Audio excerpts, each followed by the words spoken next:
So now it's my pleasure to introduce our first speaker, Brian Hare. In my undergrad days, I actually worked in a primate cognition lab as a research assistant, and it's no exaggeration to say that everyone at the lab wanted to be Brian when they grew up. At the time, Brian was actually focused in primate work himself, although he had started a little bit with dogs, and he had a reputation for doing great innovative science and for engaging broad audiences with provocative but well-argued ideas. Since that time, just like me, Brian has focused more on dogs than on primates, and he's become a pioneer in the field of canine cognition.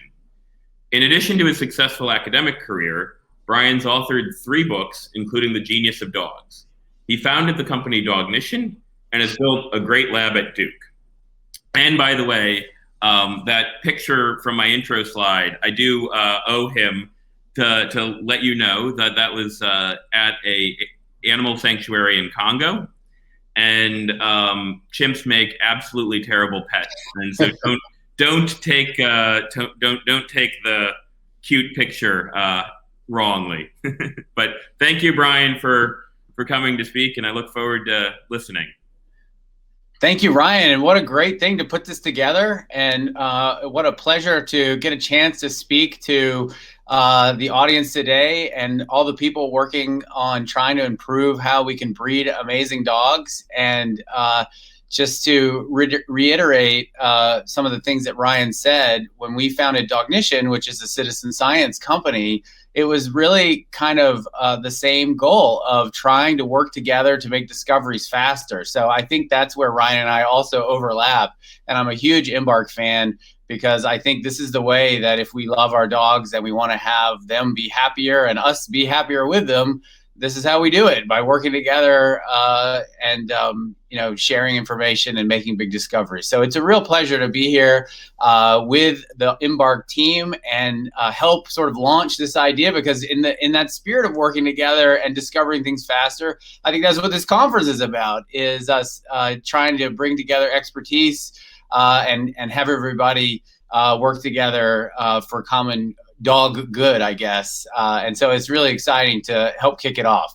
Okay, so what I wanted to, oh, and I should say that I am also a customer of Embark. I had my own previous dog. We did the genomic testing of him, and it was really fun because he was a black dog and the size of a Labrador Retriever. So of course everybody thought he was a Labrador Retriever, and it ended up that he didn't have any lab in him. And even though he was really big, he had a lot of Jack Russell, which if you knew him, it made a whole lot of sense. We all were like, oh my gosh, this explains everything. So we were really thrilled customers, and it's a great service. So, and I've also used it in my lab in trying to work out some stuff about how people perceive breeds. So again, big fan of Embark. All right, so what am I gonna talk about today? I want to talk about behavior, but I want to talk about dog behavior through their minds, because ultimately all the behavior we see, enjoy, the personalities we grow to adore, they're all a product of the dog's mind. They come from their minds. But what is that? What does that even mean? And does it really matter? Can we do anything with it? So that's my goal today, is to tell you a little bit about how the dog mind works, and maybe part of what makes them so successful, or maybe the thing that makes them so successful, is that mind we fall in love with. All right, so let me see if I can advance. If I can figure out, there we go. Okay, so this is what we're gonna do today. What makes the dog cognitively remarkable? Can we use cognition to help predict working dog success? I've done a lot of work with both service or assistance dogs and detection dogs. Does cognition help us think about how they do their jobs? And do different jobs require different cognitive skills? I'm going to make the argument that they do. Then we're going to talk about what we've discovered with our citizen science project, Dognition, and it has relevance potentially to thinking about breeding. And then finally, quickly, I won't have too much time to do it, but I'll tell you about what we're working on now at Duke, which is thinking about how rearing can affect both behavior and psychology of dogs. Before I get started, though, I'm going to have a thank you at the end, but I want to make sure I say thank you to the Canine Health Foundation, because I think that there are probably people who are involved in the American Kennel Club and other such organizations that contribute to the Canine Health Foundation. And some of the work that's going to be covered in here is funded by that support. So again, this is one of the benefits of everybody working together in that way. All right. So I study psychology. I hang out at conferences with people like Ryan, and it's always really intimidating because they use a lot of technology and they do all sorts of fancy stuff. And I rock up, and this is the kind of test that I use. What you're going to see is a video where we're going to put food in a box that a dog has been able to knock the top off the box and get the food before. And then we're just going to lock the box so that they can't get it out anymore. And we're just going to see what happens. And you're going to see a video of 2 dogs and their response to this situation. And you're going to see it's really different, the 2 responses.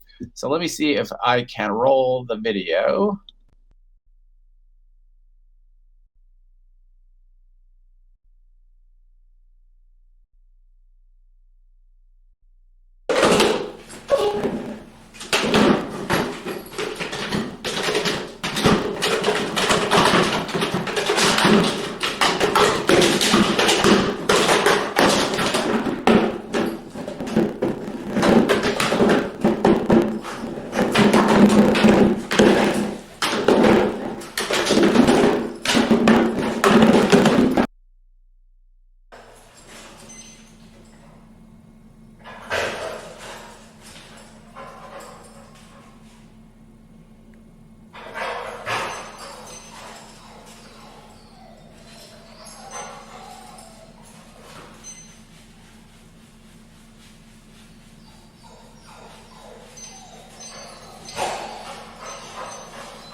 All right, so what we saw on that slide was the first dog was a real do-it-yourself dog. I got to do this myself. I'm going to try no matter what, and I can do this somehow. The second dog was super communicative dog, immediately asks for help, immediately looks to the human and says, you've got a thumb. I don't have a thumb. Help me out here. And so same dog breed, same breeding program, same rearing, same training, but you have this real difference in approach to the exact same problem. So while this test is embarrassingly simple, it is incredibly revealing about the individual differences that really shape who these dogs are and what problems they're going to be able to solve and how they're going to respond to training.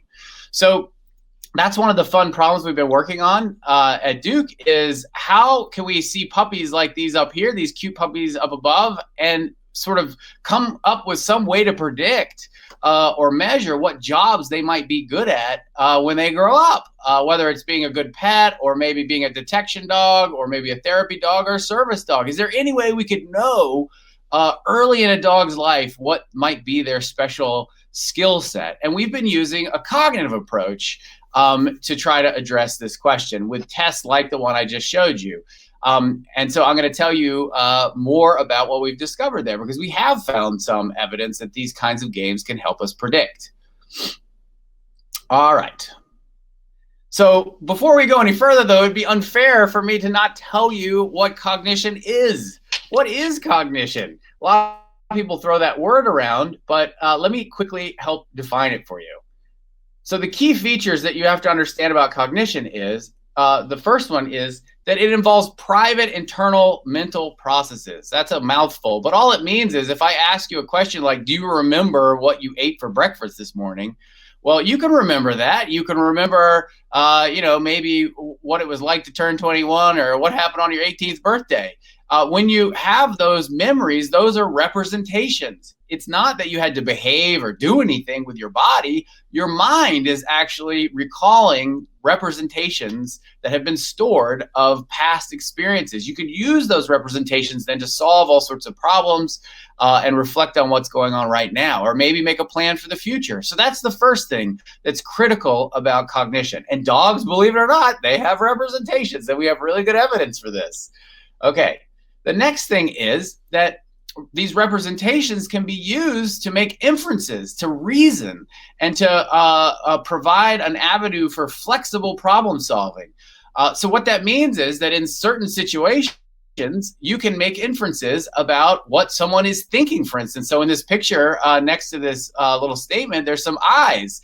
And you can infer that that person is having some kind of emotion because their eyes are quite wide and they're looking at you. So maybe that emotion is about you. You don't know anything else, but you can make that inference because you have so much past experience, representations of what those kinds of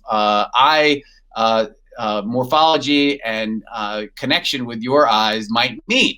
So you can make an inference about what this person might do next, or what they're feeling, or what you want to say. And that's the next part of cognition. Is it's not just about learning and shaping and being taught. It's what you actually understand about the world, and what that understanding then allows you to solve in a flexible way. Okay, the next thing is there are many types of cognition, and this is going to be really important for today. It is not the case that in humans or dogs, that what we've found when we've studied these private representations or the ability to make inferences, that there's just one type.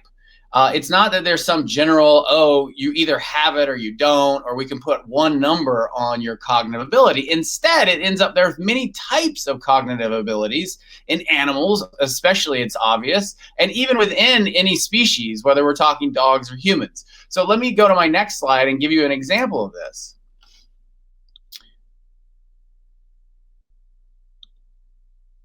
All right, so I get asked this all the time by reporters, which is the smarter species? There's a lot of species on the board here. So which one's the smart one? Well, I always frustrate reporters because my answer is always that, well, if you can tell me which is a better tool, then I can answer your question about which species is smarter. Is a hammer or a screwdriver a better tool? Well, that's a silly question because it depends on what problem you have to solve. And that's how we have to think about different cognitive abilities as well, because each of these species has been shaped by evolution to solve different problems. If you're, for instance, if you're a Clark's nutcracker in the top right there, that bird is amazing at remembering different spatial representations of where things are hidden in the environment. They actually can remember 10,000 locations where they've hidden seeds. I can't even remember where my stupid keys are every day. So they're geniuses for learning where things are in the environment. They're a very close relative, the Florida scrub jay. They're incredible at remembering and keeping track of who's seen them hide seeds, but they're not so good at remembering where they've hidden seeds, like the Clark's nutcracker. The Clark's nutcracker, not very good at keeping track of if anybody saw them hide things. We could go through each of these different species. They each have their own remarkable genius, but I'll just point out one more because often people say, yeah, but come on. Humans are the smartest species, and there's obviously a hierarchy here. Well, my retort to that is, well, how did you do on your echolocation test? How did you do with, the problem that dolphins have to solve all the time, which is representing the world and spatial, the spatial part of the world using sound? We're not very good at that, and of course, that's how they make their living. So each of these species have their own genius, and what I'm going to argue is that dogs have a genius too that evolved, and it evolved to let them succeed in their interactions with us. And it's partly what makes us adore and love them, but it's also something we can think about as we're thinking about the future of dogs, how we may even enhance that relationship by thinking about their cognitive abilities. Okay, so what happens is, I am an undergraduate at Emory University, and I'm working with somebody who studies infants as they develop adult cognition. And the thinking at the time, and still is, that critical to all of our development and my ability to have language and you to understand it, is there's a moment in all of our lives around 9 to 12 months of age where we start to understand the communicative intentions of others, that you have a goal to communicate with me and that you're trying to share and help me.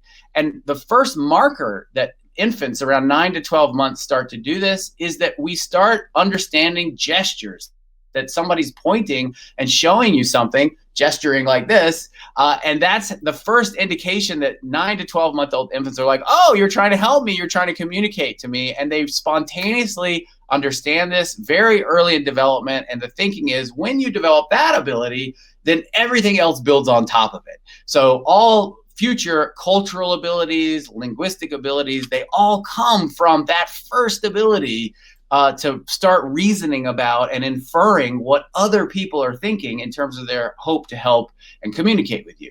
So this next video is a surprise because in comparing dogs and human infants and chimpanzees and bonobos, we discovered the first hint to the genius of dogs. So I'm going to roll the video and let Anderson Cooper explain next.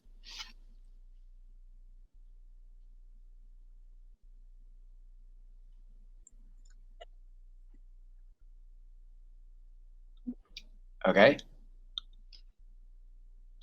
He's talking about what researchers call social inference, a capability humans, like Hare's son Luke, acquire around age 1. To demonstrate the concept, Hare hides a ball under one of these 2 cups. Hey, looky guy, where is it? Can you get it? Can you get the ball? Luke doesn't know which cup the ball is under. Can you get it? But when his father points, he makes an inference. Hey, nice job. You got it.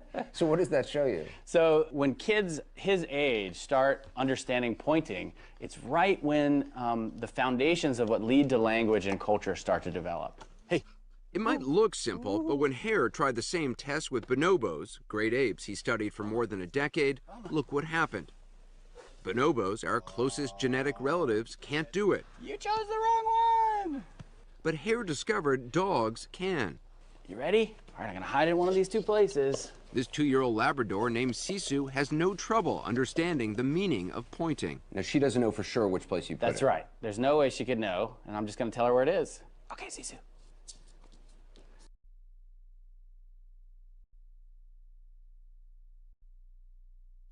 Okay, so what we discovered was that dogs have a remarkable ability to use our gestures. Now, if you're a dog lover, you're like, wait, that's a discovery? Like, of course they do that. And that is actually the right response. But from a scientific perspective, it was a surprise because many of the games that we designed for human infants to demonstrate that they actually understand the communicative intention of others, dogs pass those games. They're able to demonstrate the same kind of flexible understanding that young infants do.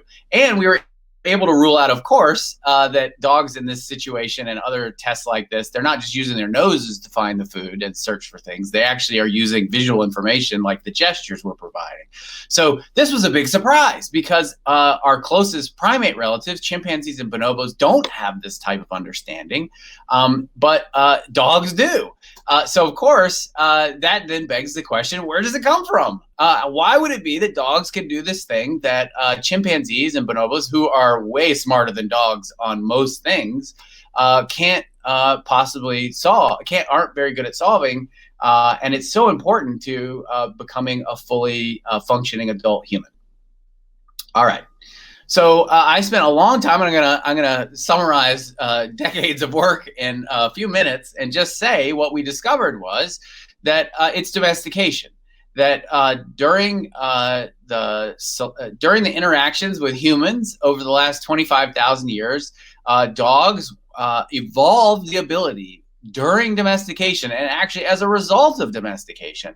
And we know that because we've compared dogs to wolves, and most importantly, we've compared wolf puppies and dog puppies to each other. And all this figure is showing is that the dog puppies outperform the wolf puppies in understanding gestures. If you play this gesture game several times, you can then measure how many times they're correct in choosing where you point, and then you can use 50% as your chance, and that's that little black line there, and just saying that these guys are way above chance, these guys aren't, and the wolves don't do as well as the dog puppies. Dog puppies, as young as 6 to 9 weeks old, are understanding on their very first trial spontaneously human gestures, whereas wolves do not. And they can eventually, maybe if you raise them in really intensive exposure to humans, and maybe if you train them very carefully, they can learn how to do it, but it's not something they understand spontaneously. We also can infer this happened during domestication because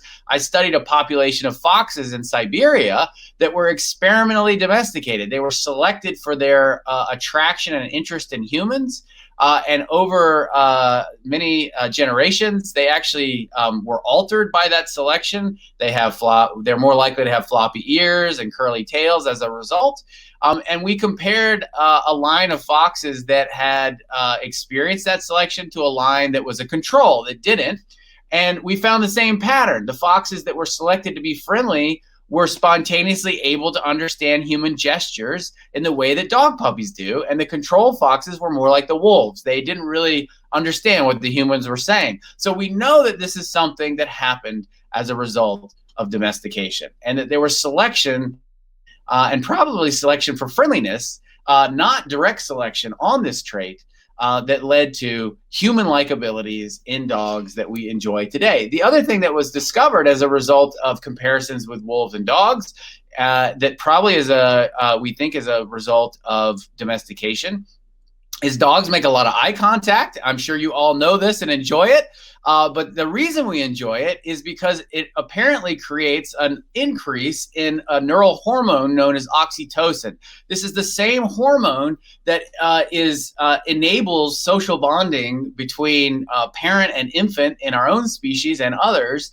And so when your baby can't do much else besides goo goo gaga and look at you in the face and stare at you, that's actually helping create oxytocin. You socially bond and you're willing to give up sleep and everything else as a result. And the same process is happening when we're interacting with our dogs, either through physical touch or eye contact.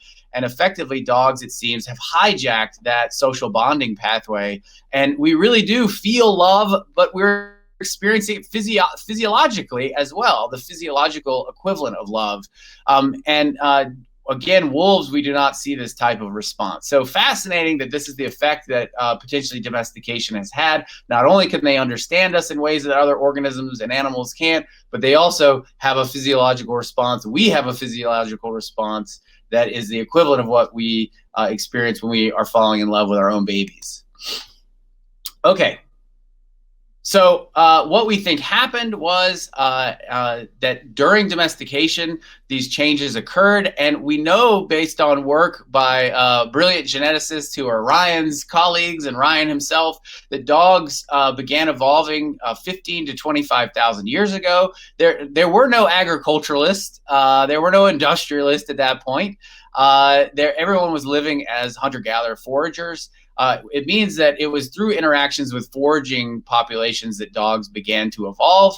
These are some wolves that I have the pleasure of working with, and they're young juveniles, and you can see the ones that are in the shot, but there were also others that were really far away. There's a lot of individual variability in their attraction and response to people. We think in a first stage of selection that wolves actually chose to interact and hang around people, and that those wolves that did that experienced the same selection that we saw in the foxes, where they became friendlier, attracted to human artifacts and human settlements, and eventually humans. There's a lot of garbage and refuse around those settlements as humans became more sedentary. And that was the selection pressure that set off this relationship that we enjoy today.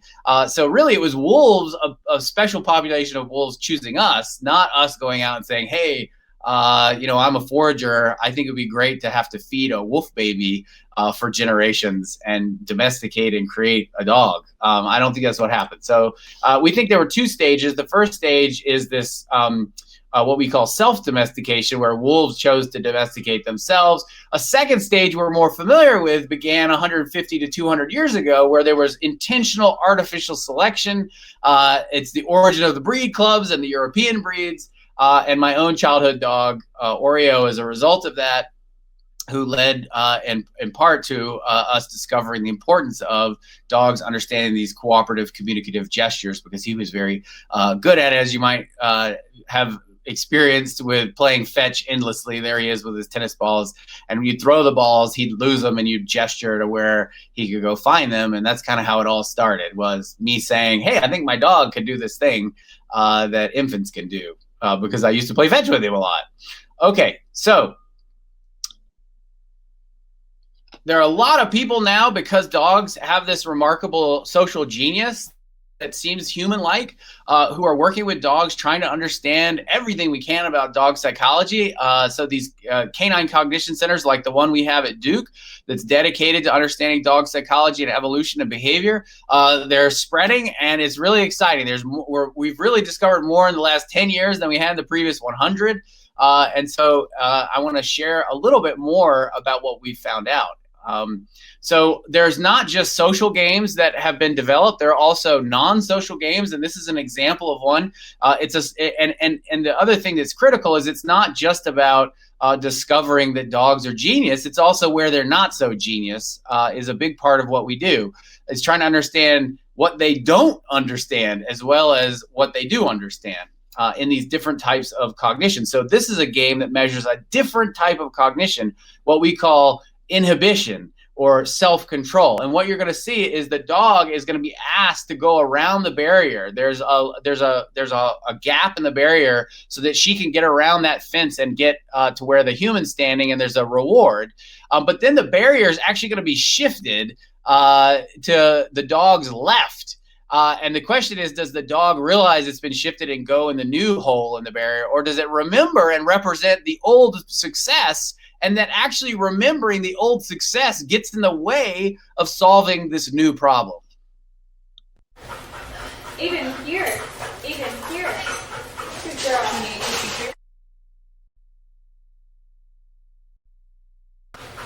Look. Even here.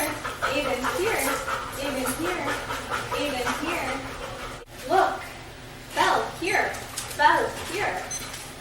Good girl. 37.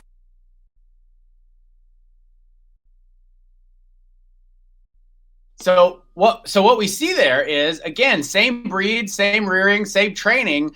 One dog is unable to inhibit their memory of their previous success a few moments before, and they make a big mistake going the wrong way, even though with their own eyes they can see there's no gap anymore to go through. The second dog sees that there's no gap and prioritizes what they're perceiving now over what they remember from their past success. They have to inhibit their memory to be successful and spontaneously solve that problem. We'd call that flexibility when I'm saying cognition allows for flexible problem solving. So you can look at individual variability in these types of games and try to then see how does that relate to success at different types of training. But before we do that, I want to show you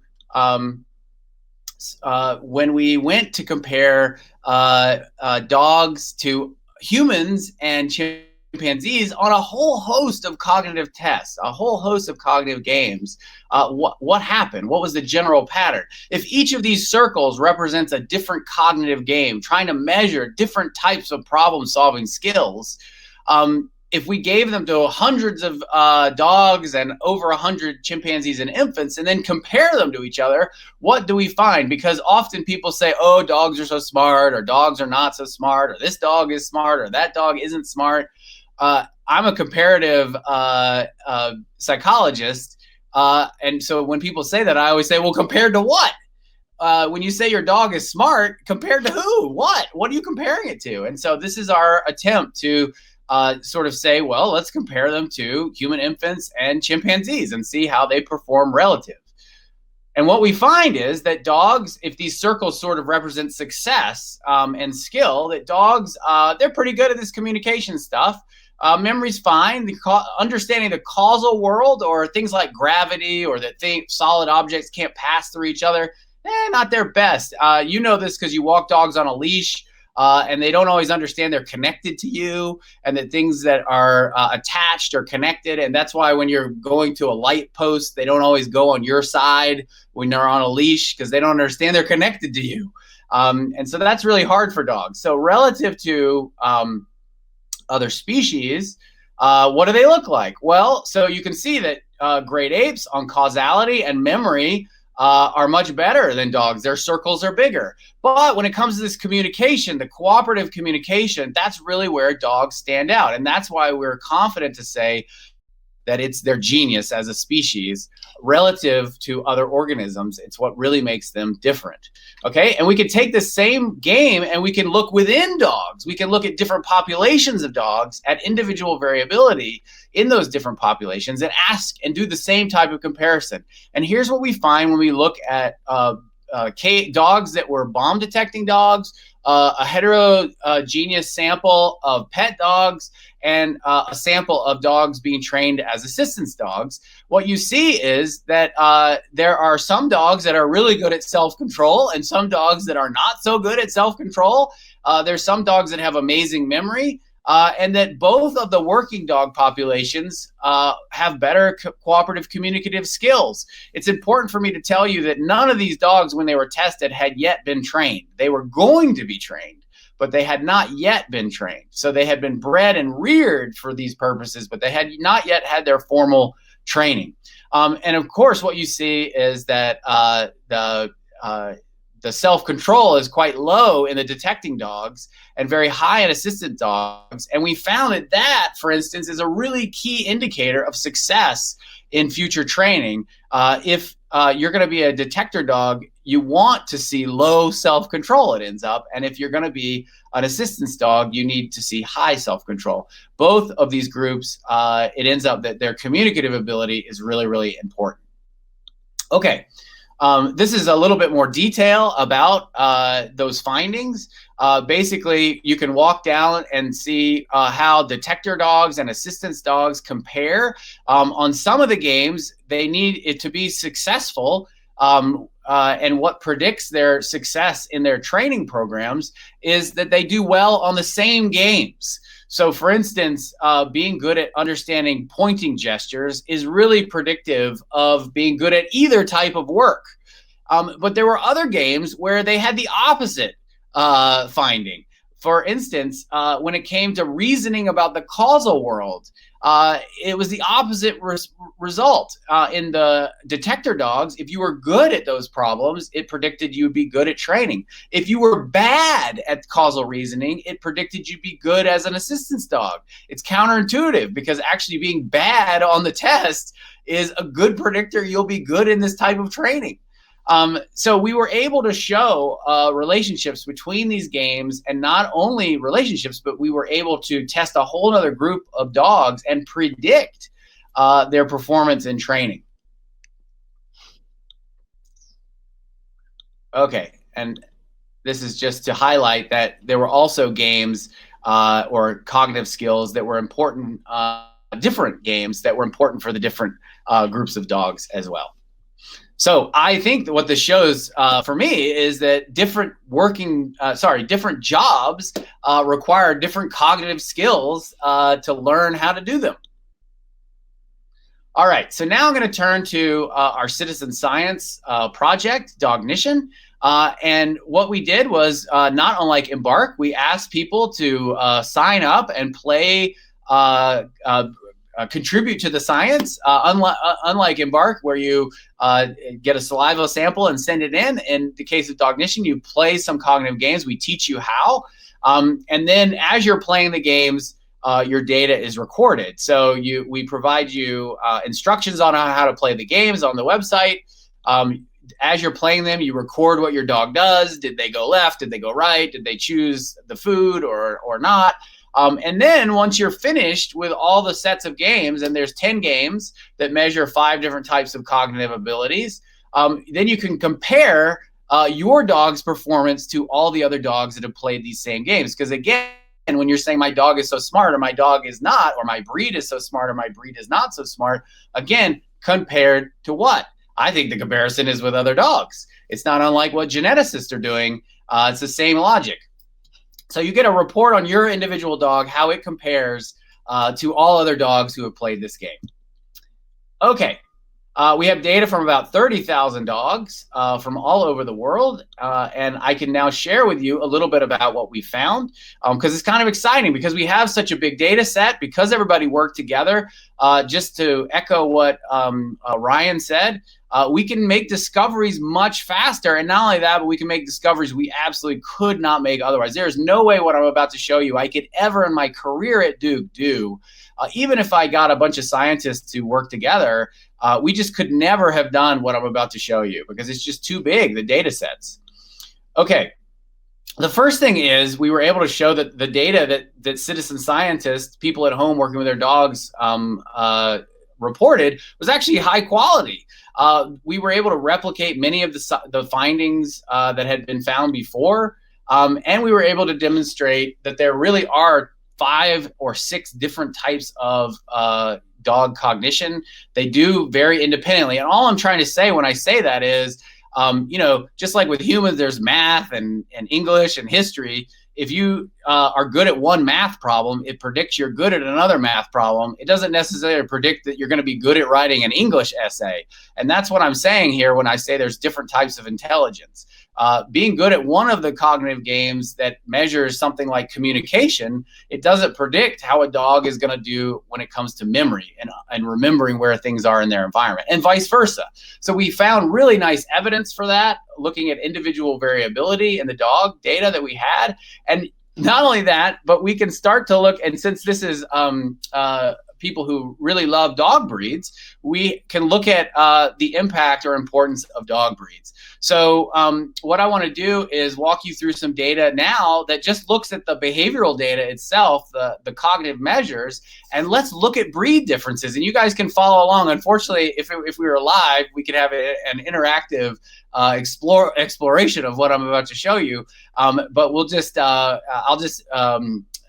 hopefully it'll be fun to follow along. I'll give you a chance to guess. So Stanley Coren did years ago a subjective survey where he asked dog trainers, I think it was about 100 or 200 dog trainers, to just say, in their experience, which dogs were the easiest to train, who were the best at learning, and the answer came back that there was sort of a list, and the top 3 breeds are Border Collie, Poodle, German Shepherd, and the bottom 3 breeds that were listed were Bulldog, Basenji, Afghan Hound.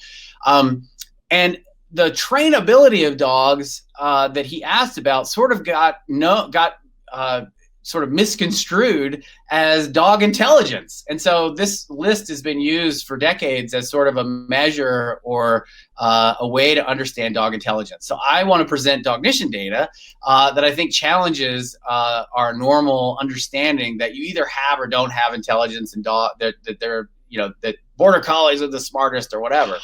Okay, so if we just look at eye contact, which I already told you is super important for creating that oxytocin loop, which were the breeds that made the least amount of eye contact? All right, well, here are the breeds that made the least amount of eye contact in the Dognition data. You could make eye contact for 90 seconds. These dogs tend to do it for about 30 to 36 seconds. But now that you know the ones that make the least eye contact, which were the ones that made the most? Think in your head, okay, what breed is it going to be that's going to make the most eye contact with humans?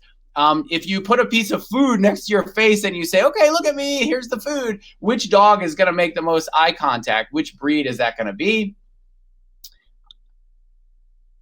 And I know you guys were all thinking Springer Spaniel, Cocker Spaniel, and Water Spaniel are going to make the most eye contact of any breed. All right, so let's play that same game again, but we're going to do understanding gestural communication. Which is the breed that's going to understand our gestures the least? And this is like wolf level performance. This is about what wolves do. Shiba Inu, Greyhound, Staffy Terrier. Okay, but what breeds are going to be the best? Which ones are going to be the most communicative and understand our gestures the most? I'm sure you were all thinking Bernese Mountain Dogs. I surely did not guess that. That would not have been my prediction. But that's why we collect data. And so it's kind of surprising. All right. So the last one, the delayed cup game is a game where you have to remember where you've seen something hidden. These were the breeds that performed least well, I guess is the nice way to say it. You'll see the Wheaten Terriers down there. Sorry about that, guys. And who are the best breeds that we measured? Think in your head, who's it going to be? I'm sure you were all thinking Pit Bull Terrier. So what this shows us is that it depends on the measure. No one breed was least skillful, and no one breed was most skillful on any of these measures. And we have other measures too. There are 5 more. There's 2 more I could show you. So this just, I think, underscores that there's different types of cognition, and there's a lot of interesting variability in different breeds that we may not be aware of unless we measure it. All right, so the other fun finding is that when we look at breed differences in these capabilities, one of the fun relationships we found is, of course, some breeds are bigger than others. And when we looked at all 5 measures, it ends up a couple of these measures are related to how big your dog is, because how big your dog is related to how big its brain is. Its absolute size of the brain is related to a couple of our measures. The first thing that's related to is your dog's memory. A dog that is a larger dog will likely have better short-term or working memory. And also will be more likely, if you tell them no, don't take that food, they'll be better at inhibiting that response of trying to take that food if you tell them not to. So for the small dog lovers out there, don't worry, because actually in this same paper, we also discovered that small dogs were much better at, if you said no and take the food and then you turned your back or covered your eyes, they were much better at strategically being disobedient when you could not see them than the larger dogs. So basically, the small dogs were much more cunning than larger dogs who were just super obedient and inhibited. So I thought that was pretty fun, and I don't know which is smarter. They're both smart. They're just smart in different ways. Okay, with this type of data, we're also starting to be able to show the development, the normal development of cognitive skills across different dogs, and also look at cognitive decline. What does that mean that a dog is declining cognitively, and which abilities decline, and at what pace do they decline across a large sample, so we know what's kind of normal. The other fun thing is for the folks who are, since I know we're all big fans here of breeds, there's a big question about senescence, because of course larger dogs senesce faster than smaller dogs. That means, obviously, sadly, larger dog breeds tend to not live as long. But there's a question about, is that happening in their brains too? Is large dogs are senescing faster and their bodies are senescing? Does that mean their mind and their brain is senescing faster too? And using Dognition data, we were actually able to show that they're not senescing faster, and that this first picture to the left is actually the accurate representation of what's going on. So even though larger dogs' bodies are senescing earlier than smaller dogs' bodies, their minds and their cognitive abilities are not. So that's actually, we were able to rule out that other model, showing that maybe their minds senesce at the same pace as their body. All right. So a couple more findings, and then I'll tell you a little bit about the future. So we also were able, using Dognition data, to look at heritability of these different traits. And we found that things like memory, and also a form of reasoning is not that heritable, but things like inhibitory control and all the cooperative communicative abilities that we started out talking about that makes dogs genius is relatively heritable. And that either means that it hasn't really been under strong selection, or at least that there's a lot of variability that might be acted on in the future.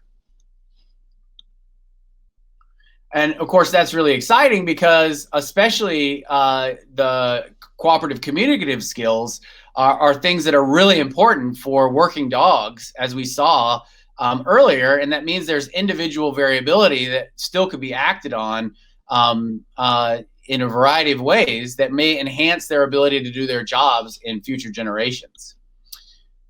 Okay, we also, using Dognition data, were able to look at whether there were different SNPs or genes that were related to the different cognitive measures. And just in short, it was that we found that there were a host of genes and SNPs that were related to the cognitive abilities that we measured. And I think more interesting is that when you look at what some of these SNPs and genes are known for, how they're involved in doing things for the body, it ends up that the majority of the genes we were able to show are associated with cognitive performance are known to be genes involved in brain development and brain function. So again, this is all citizen science data allowing for the discoveries that we see here and making a first stab at understanding what some of the genes and genetics of cognitive abilities and the individual variability we saw might be from. Okay. So last thing is, what does the future hold? Well, the future has to be about puppies. So at Duke, we created the Duke Puppy Kindergarten, and it's kind of an awesome job to have. We are raising dozens and dozens of puppies with our collaborator, Canine Companions for Independence. We are funded by the Canine Health Foundation in part, and the National Institute of Health, and also the Office of Naval Research. And we're going to be rearing dogs to study longitudinally. We're going to measure repeatedly how their cognition develops. And we're going to look at dogs that are reared in two different ways to see if they're socialized in a really extreme way versus kind of a more conventional way. What does that do to the development of the different cognitive abilities that are crucial for their ability to work? And so it's been a lot of fun. These are some of our graduates that already graduated from the puppy kindergarten. I have one of the puppies at my house right now we're raising. She's lovely. Her name is Lily. And so we're about 2 years into a 5-year project, and I hope one day I can come back and share some of those results with you. And I think we've got one more video that kind of just outlines the program of the kindergarten, and then I can wrap up and say thank you.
Okay, so I want to thank you all for your attention, and it was great fun to talk to you, and I look forward to enjoying the rest of the conference, and thank you again to Embark for the invitation, and I'm looking forward to all the discoveries they're going to make. All right, thank you very much, Dr. Hare. That was a really informative and unique talk, and I love the way you explained what cognition is and how different species have strong abilities to solve different problems, each with their own unique genius. So thank you again.